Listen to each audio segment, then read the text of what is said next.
Hey guys, welcome back to my channel. My name is Prophet Chi, and you're watching Prophet Chi TV Ministries.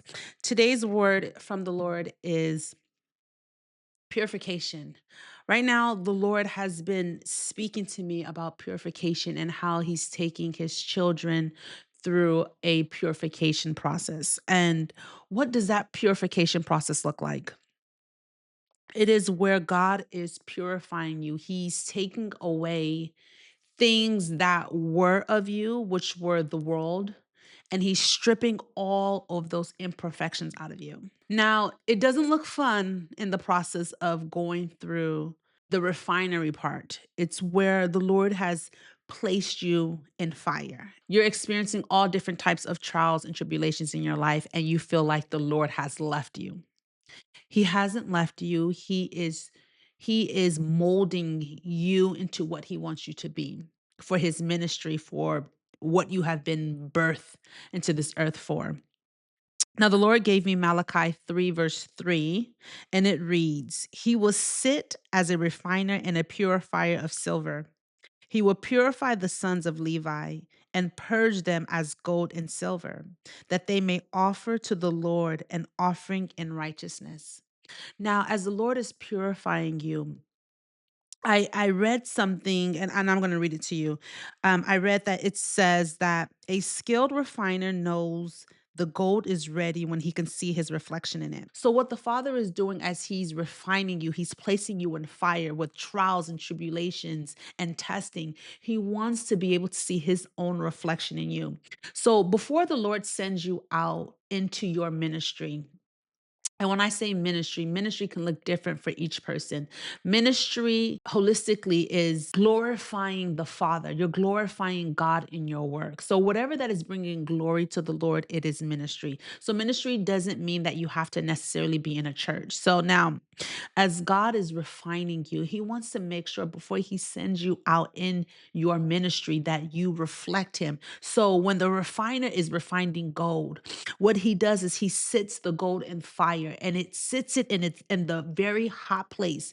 And as he sits it there, he knows the perfect time to take it out is when he sees his reflection in the gold. That's when he knows all the impurities have fallen off and the gold is pure.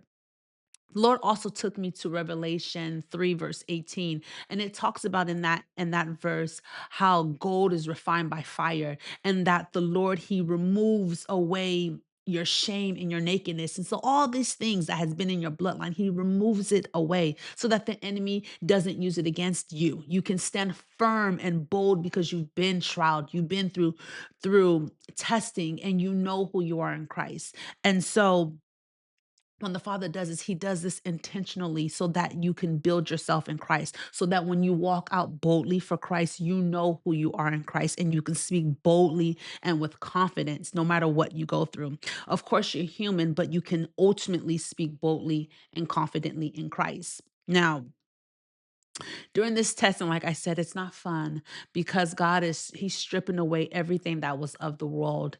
And so now when he pulls you out of this fire, this hot furnace of fire that he's waiting to see his reflection in you, so that when you go out, people will look and say, I know this person is of Christ. I see Christ in this person. That's what the Father is looking for in you as he purifies you, as he refines you as gold. And so in this process, I pray that this brings clarity to you in what you're going through, that the Lord didn't leave you, or he hasn't leaving you nor forsaking you, but he is as close can get, because he has his eye on you. He's watching you and he knows when to pull you out. He won't give you too much of what you can't handle, but he will give you just enough for your personal, for your own calling in Christ. I know you want to cry in your season, but I'm telling you, the process is painful, but the word says weeping endures for a night, but your joy is here. Your joy is coming. Be blessed and be strong in the Lord. It is not by your might nor by your power, but it's by the Spirit of God that's going to get you through this. It's not fun while you're in it, but when you come out of it, you are unstoppable. You will be unstoppable. I'm telling you, in Christ, you will be the catalyst for your family. You will be able to stand boldly for the name of the Lord When people look at you, they will say, "This is Christ in you." Your decisions are not made for yourself, but it's made strictly on what the Father wants in and through you. You think like Christ. That's what the Father wants in you. That's what He's looking for. So as you're in this process, hang tight.